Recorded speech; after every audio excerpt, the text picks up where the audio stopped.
మీకుండే ఎటువంటి గ్రహ బాధలైనా గృహ బాధలైనా శాశ్వత పరిష్కారం కోసం సంప్రదించండి Srinivasa Jyothishalaya. Hi viewers, welcome to our channel. ప్రస్తుతం మనతో పాటు దాము బాలాజీ గారు సీనియర్ జర్నలిస్ట్ ఉన్నారు. వారితో ఒకసారి మాట్లాడదాం. సార్ నమస్కారం.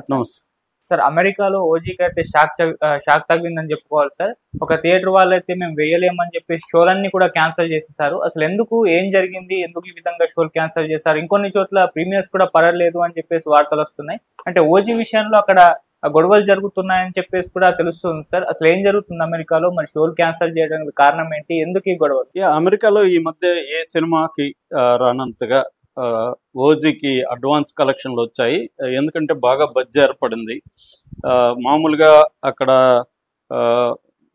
ఓజీ పట్ల చాలా క్రేజ్ అయితే వచ్చింది అమెరికాలో. ఎందుకంటే ఈ సినిమానే ఓవరాల్గా ఒక క్లాసిక్ స్టైలైజ్డ్ ఫిల్మ్ లాగా తీశారనమాట. జాన్ విక్ అంటారు, జాన్ విక్ స్టైల్ సినిమాగా దీన్ని తీశారు.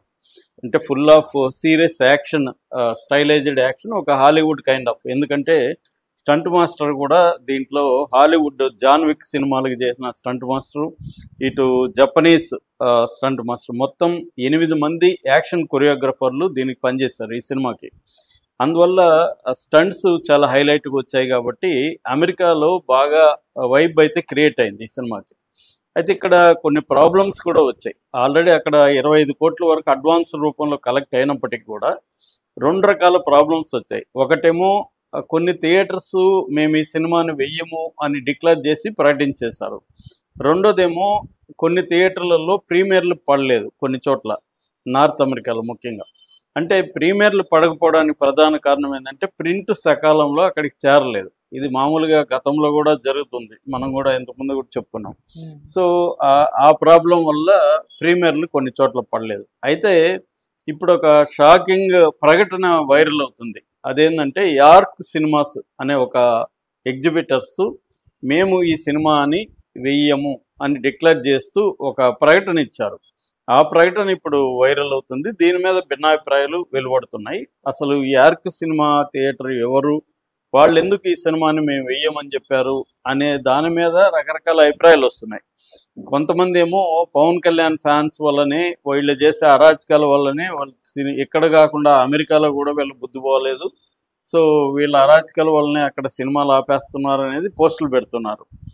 ఇంకొంతమంది ఏమో లేదు ఇది డిస్ట్రిబ్యూటర్లకి వాళ్ళకి మధ్య ప్రాబ్లం తప్ప పవన్ కళ్యాణ్ ఫ్యాన్స్కి సంబంధం లేదనేది కొంతమంది చెప్తున్నారు. నేను దీని మీద కొంత రీసెర్చ్ చేశాను. బేసిక్గా ఏంటంటే యార్క్ సినిమాస్ అనేది అమెరికాలో లేదు యాక్చువల్గా, అది కెనడాలో ఉంది. కెనడాలో ఆంటారియా, కెనడా, గ్రేటర్ టొరంటో ఏరియా అంటారు, గ్రేటర్ టొరంటో ఏరియాలో ఉంది. సో రిచ్మండ్ హిల్ అనే ప్లేస్లో ఇది ఉంది. యాక్చువల్గా 1989లో పార్క్ వే 6 అనే పేరుతో ఈ థియేటర్ ఉండేది. దాని తర్వాత 2013లో యోర్క్ సినిమాస్ పేరుతో ఇది చేంజ్ అయింది, నేమ్ చేంజ్ చేసుకుంది. సో అప్పటి నుంచి దీంట్లో తెలుగు సినిమాలు కానీ, ఇండియన్ సౌత్ ఈస్ట్ ఏషియా సినిమాలు కానీ వేస్తున్నారు. సో ఇప్పుడు వీళ్ళు చెప్పిన కారణాలు ఏంటి, ఎందుకు ఆపేస్తున్నాం అంటే ఆ రిపోర్ట్ మనం చదివితే దాంట్లో ఒకటి, ఈ డిస్ట్రిబ్యూటర్లు ఎవరైతే ఉన్నారో వాళ్ళు ఆర్టిఫిషియల్గా ఇన్ఫ్లేటెడ్ సేల్స్, అంటే జరిగిన దానికంటే ఎక్కువ సేల్స్ జరిగినట్టుగా చూపించమని ఒత్తిడి చేస్తున్నారు మా మీద అనేది వాళ్ళ ప్రధానమైన ఆరోపణ. నెంబర్ 1 ఆరోపణ అది. అంటే కలెక్షన్ 100 రూపాయలు అయితే వీళ్ళు 150 కలెక్ట్ అయినట్టుగా చెప్పమని ప్రెజర్ చేస్తున్నారు. ఇది ఎందుకు చేస్తున్నారంటే కేవలం ఓజీ కోసం కాదు, ఈ సినిమాలకి ఇలాగా ప్రెజర్ చేస్తే ఎక్కువ వచ్చిందంటే నెక్స్ట్ వీళ్ళు డిస్ట్రిబ్యూట్ చేసే సినిమాకి రేట్ ఎక్కువ వస్తుందని. ఇది డిస్ట్రిబ్యూటర్ల తెలివితేటలు అనమాట. సో దీనివల్ల థియేటర్ వాళ్ళకి ప్రాబ్లం వస్తుంది. మేము అలా పెంచి లేనిది ఉన్నట్టుగా, రానిది వచ్చినట్టుగా మేము చూపించము అనేది వాళ్ళు డిక్లేర్ చేశారు. ఇక రెండవది కల్చరల్ డివిజన్ ఇన్ కమ్యూనిటీ అని చెప్పారు వాళ్ళు. అంటే సౌత్ ఈస్ట్ ఏషియా డయోస్పరా అంటారు. అంటే సౌత్ ఈస్ట్ ఏషియాలో ఉండే అనేక దేశాల ప్రజలు అక్కడ ఉంటారు. వీళ్ళ మధ్య కల్చరల్ డివిజన్ వచ్చే విధంగా వీళ్ళు బిహేవ్ చేస్తున్నారని చెప్పారు. అంటే వీళ్ళంటే ఎవరు, పవన్ కళ్యాణ్ అభిమానులా లేకపోతే జనరల్గానే ఇండియన్సా అనేది క్లారిఫై చేయలేదు అక్కడ. పవన్ కళ్యాణ్ అభిమానులు అనేది క్లియర్గా ఏం చెప్పలేదు. కానీ డిస్ట్రిబ్యూటర్లు కావచ్చు, లేకపోతే తెలుగు సినిమా వాళ్ళు కావచ్చు, మొత్తానికి ఈ విభేదాలు వచ్చే విధంగా, టెన్షన్స్ వచ్చే విధంగా వీళ్ళు ప్రవర్తిస్తున్నారు అనేది రెండవ ఆరోపణ. మూడవ ఆరోపణ తప్పుడు ప్రకటనలు ఇస్తున్నారు. ముఖ్యంగా ఇండియన్ మీడియాలో ఇక్కడికి సంబంధించిన తప్పుడు వార్తలు ఇస్తున్నారు. మా మీద కూడా తప్పుడు వార్తలు ఇస్తున్నారు. ఇది కానీ మానుకోకపోతే మేము లీగల్ యాక్షన్ కూడా, కలెక్టివ్ లీగల్ యాక్షన్ అని కూడా అన్నారు. ఆ పదం వాడారు. కలెక్టివ్ అంటే ఎక్కువ మంది మీద లీగల్ యాక్షన్ కూడా మేము తీసుకుంటా ఉన్నారు. సో ప్రధానంగా వాళ్ళు చెప్తున్నది ఏమంటే, ఒకటి లేనిది కలెక్షన్ ఉన్నట్టుగా చూపమని, రెండు కమ్యూనిటీల మధ్య విద్వేషాలు కలిగే విధంగా ప్రవర్తిస్తున్నారని, మూడు తప్పుడు ప్రచారం చేస్తున్నారనేది చెప్తున్నారు. ఇక్కడ డిస్ట్రిబ్యూటర్ అంటే వాళ్ళు నార్త్ అమెరికన్ డిస్ట్రిబ్యూటర్ అనేది చెప్పారు అనమాట. అంటే నార్త్ అమెరికాలో ఉండే డిస్ట్రిబ్యూటర్ అంటే మనం అమెరికా అని అంటుంటాము. అమెరికా మామూలుగా నార్త్ అమెరికా, సౌత్ అమెరికా అంటారు. సౌత్ అమెరికా అంటే లాటిన్ అమెరికన్ కంట్రీస్ని సౌత్ అమెరికా అంటారు. నార్త్ అమెరికా ఏమో USA, America.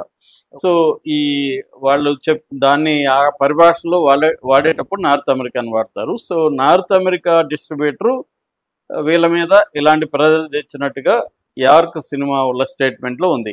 North America distributor ఎవరంటే ప్రత్యాంగిరా సినిమాస్ అనేవాళ్ళు.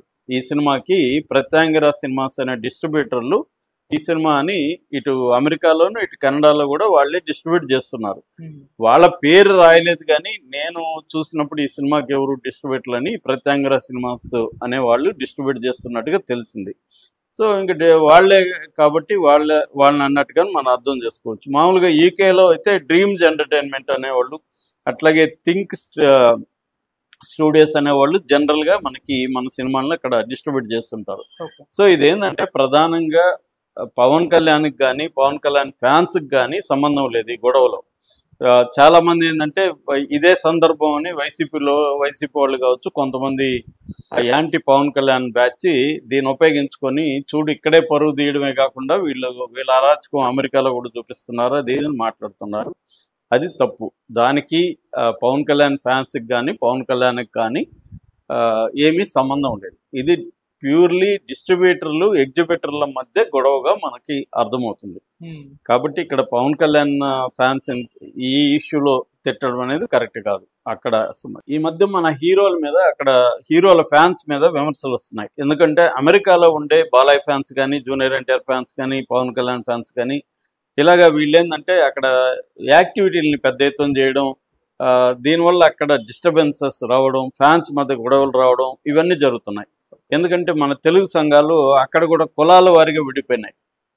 సో ఈ కులాల వారీగా విడిపోయినప్పుడు మళ్ళీ హీరోలను కూడా అక్కడ కూడా కులాల వారీగా, ఏరియాల వారీగా అక్కడ కూడా పంచుకోవడం, వాళ్ళ సంఘాలు.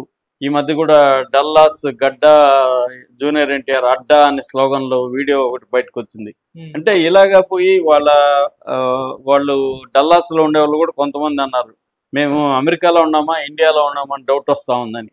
అలాగా మన వాళ్ళు ఏంటంటే మన ప్రజెన్స్ని లౌడ్ అండ్ క్లియర్ అంటారు. అలా లౌడ్గా చేయడం వల్ల వాళ్ళకి డిస్టర్బెన్సెస్, ఇతర కమ్యూనిటీలు హర్ట్ అవ్వడము, ఇది జరుగుతుంది అన్నమాట. తెలుగు వాళ్ళు ఏంటంటే ఏది చేసినా పెద్ద ఎత్తున చేయడం, హంగామా ఎక్కువ చేయడం, ఈ కల్చర్ ఉండడం వల్ల మన ఫ్యాన్స్ కూడా అక్కడ ఈ కైండ్ ఆఫ్ చేయడం వల్ల జనరల్గా ప్రాబ్లమ్స్ వస్తున్నాయి. Not only Pawan Kalyan fans, Balayya fans కూడా చాలా విపరీతంగా అక్కడ వీడియోలు బయటకు వస్తుంటాయి.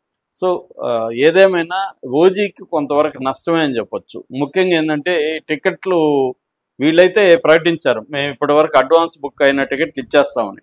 కానీ కొన్ని చోట్ల ప్రింట్ రాకపోవడం వల్ల షోలు వేయలేదు కదా, వాళ్ళు సరిగా టికెట్లు ఇవ్వలేదని ఫ్యాన్స్ అక్కడ గొడవ చేయడం, ధర్నాలు చేయడం, అవన్నీ కూడా వీడియోస్ బయటకు వచ్చాయన్నమాట. సో ఏదేమైనా అక్కడ నిజానికి బాధితులు ఎవరంటే పవన్ కళ్యాణ్ ఫ్యాన్సే. వాళ్ళకి సినిమా చూడాలని ఉంటుంది, టికెట్ పెట్టి కొన్నారు కానీ సినిమాలు చూడలేకపోవడం అనేది వాళ్ళు అప్సెట్ అయినట్టు కనబడుతుంది. అట్లాగే డిస్ట్రిబ్యూటర్లు కూడా కొంతవరకు ఇలా క్లోజ్ చేయడం వల్ల డిస్ట్రిబ్యూటర్కి బ్యాడ్ నేమ్ వస్తుంది, దానివల్ల డిస్ట్రిబ్యూటర్ ఫైనాన్షియల్ కూడా కొంత లాస్ జరిగే అవకాశం ఉంది. Okay sir, thank you so much sir.